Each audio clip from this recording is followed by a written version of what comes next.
सभा में इस परिवर्तन यात्रा के संदर्भ में मंच पर उपस्थित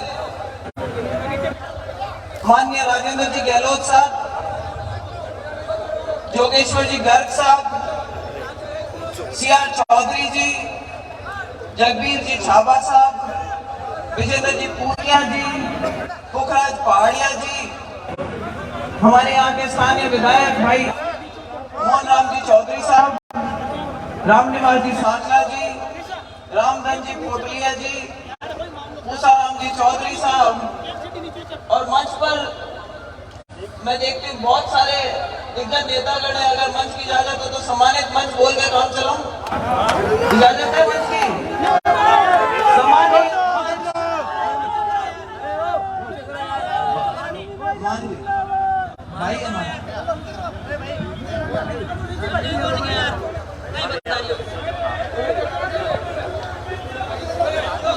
भारतीय जनता पार्टी के परिवार में शामिल होने के बाद आज लगभग एक सप्ताह का समय हुआ है और इस परिवर्तन यात्रा में आज मुझे दूसरे दिन परिवर्तन यात्रा के साथ रहने का सौभाग्य प्राप्त हुआ है। मैं सबसे पहले तो हृदय से आभार व्यक्त करना चाहती हूँ इस भाजपा परिवार का, जिन्होंने इतने अपनेपन के साथ में मुझे इस बड़े परिवार में जगह दी। और मैं विशेष तौर से धन्यवाद देना चाहती हूं कि एक ऐसी पार्टी जिसमें ऊपर से लेकर के नीचे तक, चाहे अमित शाह जी हो, चाहे नड्डा जी हो, उसके बाद चाहे दिल्ली के ऑफिस के अंदर अरुण सिंह जी और हमारे सीपी जोशी जी हो, उसके बाद जयपुर के कार्यक्रम जो रखा गया था भाजपा के कार्यालय में, उसमें पंचारिया जी हो और चंद्रशेखर जी हो, सभी को सबने मुझसे स्वर्गीय बाबा के बारे में बहुत इज्जत से बात करी और एक उन्होंने इच्छा जताई कि जैसे बाबा की शैली थी, हम चाहेंगे कि आप भाजपा के परिवार में सम्मिलित हो रही हो। आज बाबा को याद करते हुए मैं उन सब का भी बहुत बहुत आभार व्यक्त करती हूँ कि एक ऐसी पार्टी जिसमें बाबा कभी नहीं रहे, वो भी आज उनको इतना मान सम्मान आदर सत्कार उन लोगों ने दिया। तो मैं इस परिवार का विश्वास बढ़ाना चाहती हूँ। देखो, नागौर जो है वो वीरों की भूमि है, वीरांगनाओं की भूमि है, तपोभूमि है, और यहाँ से नेतागिरी के अंदर अगर कोई कहे तो राजनीति की जगह दूरी है राजस्थान में, वह नागौर में शुरू है। जो आवाज यहाँ उठती है वो पूरे राजस्थान में जाती है, पूरे राजस्थान में हवा बदलती है। और अमूमन विधानसभा चुनाव का और लोकसभा चुनाव का नतीजा राजस्थान में वो रहता है जो दिशा नागौर तय करता है। तो एक ऐसी भारी जिम्मेदारी देकर के परिवर्तन यात्रा में एक पार्टी ने मुझे उसमें जगह दी, मान सम्मान दिया। मेरा भी दायित्व बनता है कि इस मंच के माध्यम से मैं मेरे सभी कार्यकर्ताओं, मेरे साथ में आए हुए भाजपा के नेताओं और जो दूर से सुन रहे हैं हमारी बात, उन सभी नेताओं को विश्वास दिलाऊं कि ज्योति मृधा भारतीय जनता पार्टी के हाथ मजबूत करने, इस पार्टी के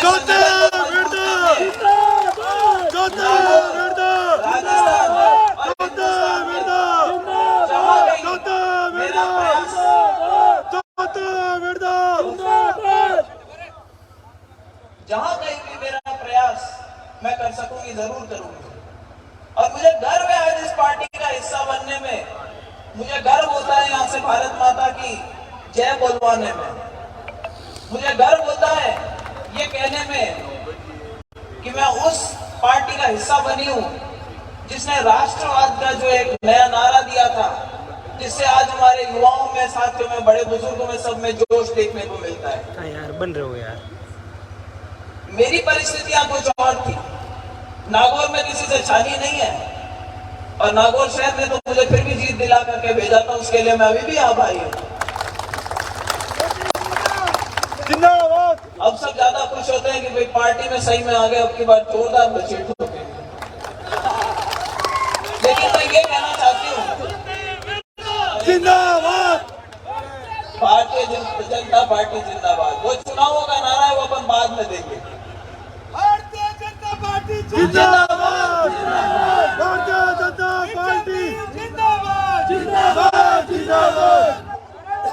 देखो, मैं दिल्ली में रहती हूँ और अभी हाल फिलहाल के अंदर वहां पर G20 का एक बहुत बड़ा आयोजन हुआ था। आप लोगों ने भी अखबारों के माध्यम से पढ़ा होगा। कोई कहता भाई गांव देहात के आदमी को G20 से क्या लेना देना। भला मोदी जी ने G20 करवाया तो उसमें हमारे को क्या फर्क पड़ा।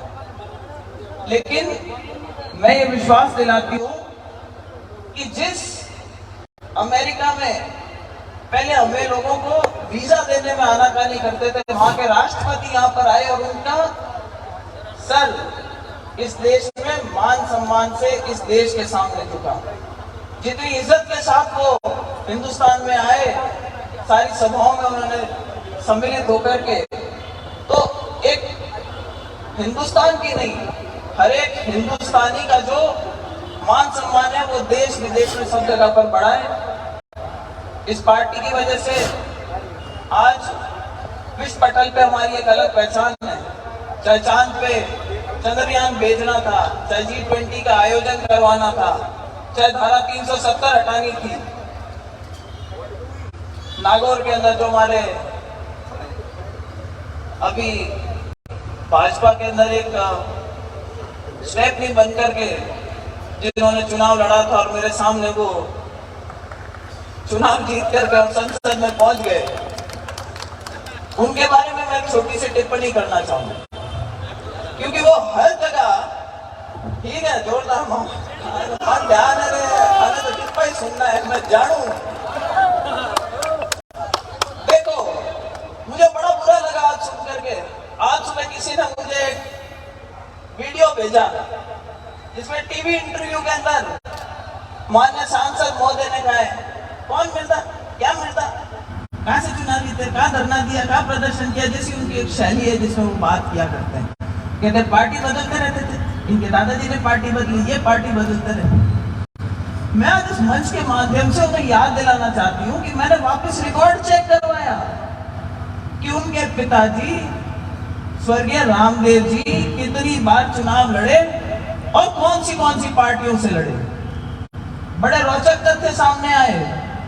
जब 77 में चुनाव लड़ा तो कांग्रेस आई से लड़ा और चुनाव जीते।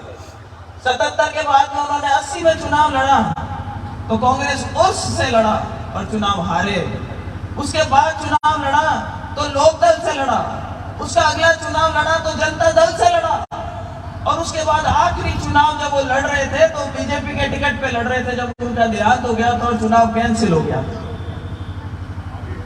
माननीय सांसद महोदय की बात करें तो माननीय सांसद महोदय ने अपना जब पहला चुनाव लड़ा तो इनेलो पे लड़ा, दूसरा चुनाव लड़ा भारतीय जनता पार्टी के नाम पे लड़ा, तीसरा लड़े निर्दलीय लड़े। चुनाव लड़ने सामने आए। एमपी वाले चुनाव में पहला चुनाव लड़ा 2014 का, जिसमें वो कहते हैं मैंने 2 चुनाव हरा दिए। अरे भाई 2014 के चुनाव में तो आप निर्दलीय खड़े हुए थे और जमानत जब्त हुई थी, आपने कहा मुझे तो बीजेपी ने हराया था।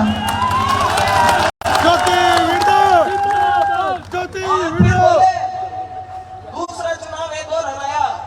भाई साहब 2019 में अगर आप ये टाइल्डे का सिंबल नहीं लेकर के आते और इस बीजेपी की स्टेप नहीं बनते तो वापस वही घोड़ा और वही मैदान वापस आ जाओ, चुनाव लड़ लेंगे। तो अनर्गल ऐसी हल्की बात करना शोभा नहीं देता। नागौर का मान सम्मान, चाहे यहां से जो भी सांसद गए, जिस भी पार्टी के सांसद गए, उन्होंने लोकसभा में एक अपनी पहचान छोड़ी है।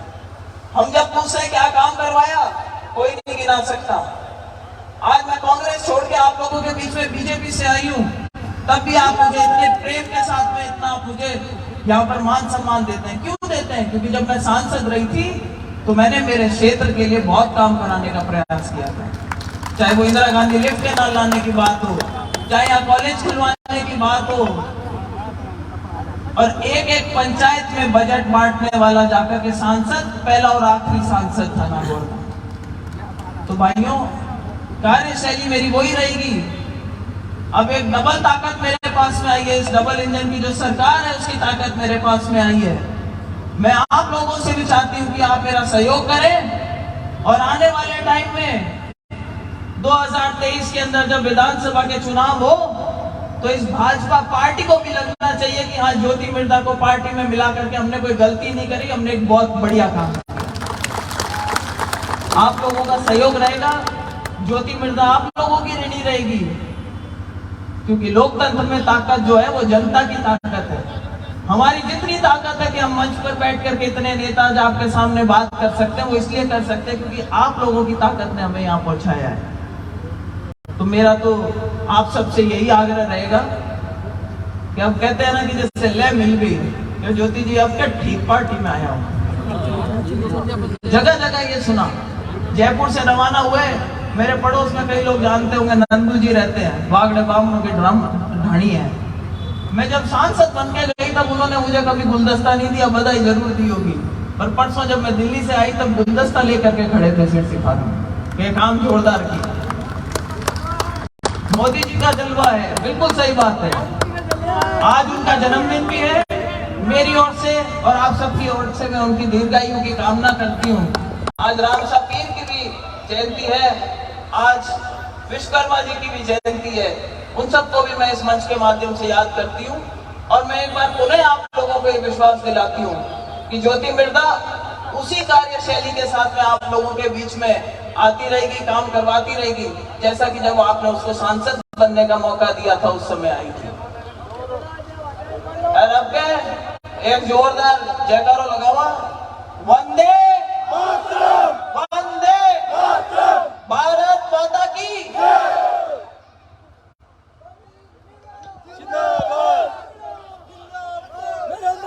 लगातार अनेक बार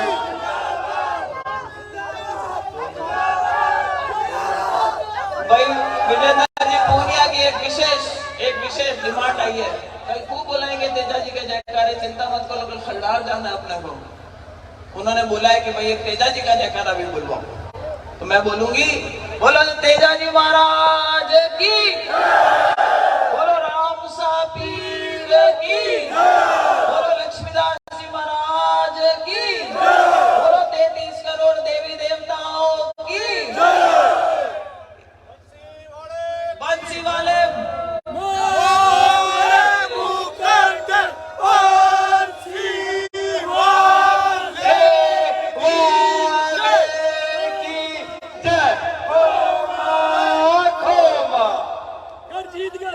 शब्दों के साथ मैं मेरा स्थान ग्रहण करती हूँ और पूनिया साहब से आग्रह करती हूँ कि वो अगले वक्ता को बुलाएं। हमारे प्रदेश महामंत्री जगवीर छाबा जी का जिला अध्यक्ष दुपट्टा पहना करके, साफा उठा करके उनका सम्मान करते हुए आदरणीय सीआर साहब।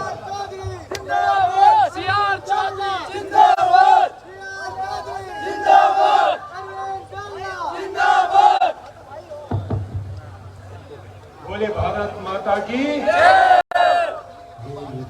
गांधी जी की मूर्ति तक ही नहीं पहुंची। बोले भारत माता की, बोले तेजा जी महाराज की, बोले रामसा पीर की, लक्ष्मीदास जी महाराज की। सबको हृदय से धन्यवाद।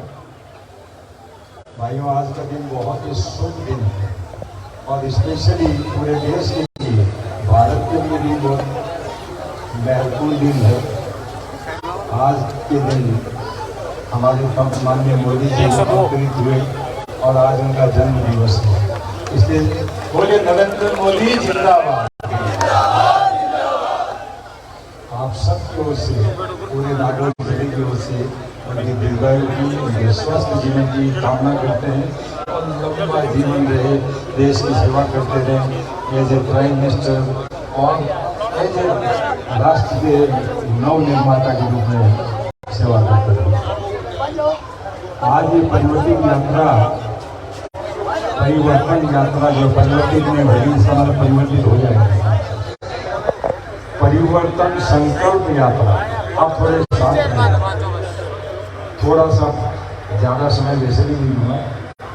परिवर्तन संकल्प यात्रा के सम्मान में लाहौर में जो आम सभा रखी गई है, पहले तो मैं आपको बहुत बहुत धन्यवाद दूंगा कि आप बहुत भारी संख्या में इस परिवर्तन के शरीक होने में आए हो, परिवर्तन के राही बनने आए हो, इसलिए आप सबको भी मुबारक हो। और इसमें हमारे बीच में हमारे जिला अध्यक्ष जो पार्टी का जिले का मुखिया है माननीय रामनिवास जी सांसला, हमारे स्थानीय विधायक युवा विधायक बिल्कुल माननीय मोहन राम जी चौधरी साहब,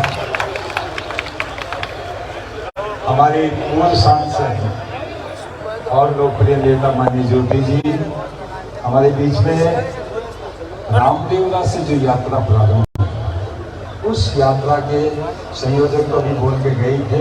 सह संयोजक जो जब मैं अधिकारी था तो यह राज्य मंत्री हुआ करते थे माननीय जोगेश्वर जी गर्ग, और यूडीएस डिपार्टमेंट जिसका मैं आगे जाकर डायरेक्टर बना, उस डिपार्टमेंट में स्टेट मिनिस्टर रहे थे। तो ऐसे अभी भी वो सचेतक का काम कर रहे हैं, ऐसे माननीय जोगेश्वर जी गर्ग साहब। अब इधर से चालू कर देता हूँ मैं। नवनीत जी, हमारे पूर्व जिला प्रमुख जोधपुर पूनम जी, आपके युवा जुझारू नेता रमाकांत जी हमेशा जुझारू ही रहेंगे और हमेशा जीवा रहेंगे। माननीय रमाकांत जी, हमारी पार्टी के महामंत्री माननीय जगबीर जी सभा साहब, अध्यक्ष जी का नाम ले लिया, जोगेश्वर जी आगे, अनदर युवा व्यक्ति जिनको अभी आप सुन रहे थे, एंकरिंग कर रहे थे, और ये यही नहीं करते। हमारी पार्टी की जो जितनी भी बड़ी बड़ी बैठकें होती हैं उनको भी हैंडल यही माननीय विजेंद्र जी पूनिया साहब करते हैं, जो प्रदेश के मंत्री हैं। अभी जिनका पार्टी में ज्योति जी के साथ हमारे पार्टी में सम्मिलित हुए हैं और जिनका हम पार्टी में स्वागत करते हैं कि आप लोगों के आने से पार्टी बहुत मजबूत होगी। ऐसे हमारे साथी अधिकारी रहे माननीय सवाई सिंह जी साहब,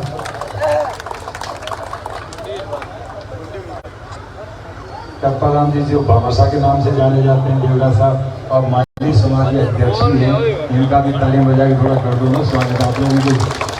इसको ताली बजाने से ज्योति जी डॉक्टर भी ये बताएगी कि इससे बीपी ठीक हो जाता है, इसलिए बजाय करो। और आकांक्षी उम्मीदवारों में चालू करता हूँ, जो आकांक्षी नागौर के जो प्रमुख उम्मीदवार हैं, लिस्ट है कि माइक पहले से तैयार हो सकता है।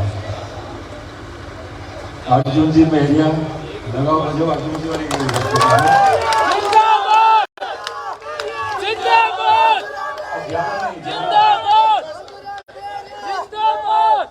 राजा राम जी चौधरी साहब, जिनको बैठा के लाए थे कंधों में, लक्ष्मी नारायण जी मंदिर, पुष्पा जी बोल गया, महिलाओं में सच पुष्पा जी मिल गए, ये भी पूर्ण रूप से आकांक्षी उम्मीदवारों में।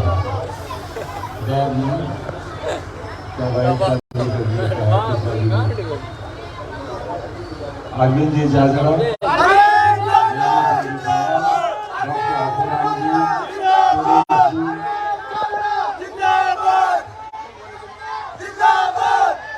देखिएगा केवल भारत माता और नरेंद्र मोदी के अलावा कोई नागरिक नहीं है। ये पार्टी में हम लोग बहुत अनुशासित सिपाही हैं, किसी की व्यक्तिगत नहीं। हमारा नेता नरेंद्र मोदी, उसके बाद में भारतीय जनता पार्टी का राष्ट्रीय जेपी नड्डा, ये दो लगाया गया ताकि अब भारत माता की जरूरत है बोला। और मैं आपको बताना चाहता था, ये परिवर्तन संकल्प यात्रा में दो शब्द है, परिवर्तन है और साथ में संकल्प है। अब अकेला ही बोलेगा, मैंने तो बाकी को मना कर दिया था। हाँ, ज्यादा नहीं है, अब यहाँ में है, तो मैं आपको बताता हूँ, संकल्प से सिद्धि की ओर भी जाना है, खाली संकल्प नहीं लेना बल्कि संकल्प को सिद्ध करना है। परिवर्तन यात्रा के अंदर राजस्थान में 4 अश्वमेध घोड़े छोड़े गए हैं, यानी 4 जगह से घोड़ी तो स्थानों से 2 तारीख को आपके त्रिनेत्र गणेश सवाई माधोपुर और 3 तारीख को वेणेश्वर धाम जो आदिवासियों का बहुत बड़ा धाम है वहाँ से, और 4 तारीख को जो ये यात्रा आई है वो 4 तारीख को रामदेवरा से है। एक अब मैं जिसका संयोजक हूँ वो गोकामेडी से चल के 8 जिलों में गंगानगर, बीकानेर, हनुमानगढ़, चूरू, सीकर, झुंझुनू, अलवर इन जिलों में जा रही है। तो पार्टी का ये सोच है कि जनता की नब्ज पहचान रहे हैं, राजस्थान की जनता क्या चाहती है इस बात को समझ रहे हैं, और जनता में आवाज आनी है। अब की बात भाजपा सरकार, मोदी सरकार तो आएगी 2024 में है। अब की बात राजस्थान में भाजपा सरकार, ये आम जनता की आवाज है, और इसी कारण से हम आम जनता के बीच में यात्रा लेके जा रहे हैं। और मैं आपको सच बता रहा हूँ, ये हजारों की तादाद में, कई जिलों में मैं जाके आया हूँ, हजारों की तादाद में एक सभा में इकट्ठे हो गए। जैसे आज आप लोग इकट्ठे हुए हैं, ऐसे ही सब जगह स्वेच्छा से और सब लोग आ रहे हैं और बड़े ध्यानपूर्वक और तन्मयता से सुन रहे हैं। ये अपने आप में जाहिर करता है कि भारतीय जनता पार्टी की सरकार बनने वाली, लोगों ने मन बना लिया है राजस्थान में अपनी बात भारतीय जनता पार्टी की सरकार है। और सीधा साधा उदाहरण है, अपने तो बीच में उदाहरण बैठा है ना, कांग्रेस की बड़ी नेत्री कांग्रेस छोड़ के भाजपा में आई है, इसका मतलब समझ जाओ कि राजस्थान में भारतीय जनता पार्टी की सरकार है। आपसे अब ये क्वेश्चन उठता है, क्यों परिवर्तन का कारण है भाइयों, हम सही चीज बता रहे हैं। राजस्थान में करनी और करने में अंतर है। जो कहते हैं वो करते नहीं। माननीय मुख्यमंत्री और राजस्थान सरकार जो कह रही है वो कर नहीं रही है।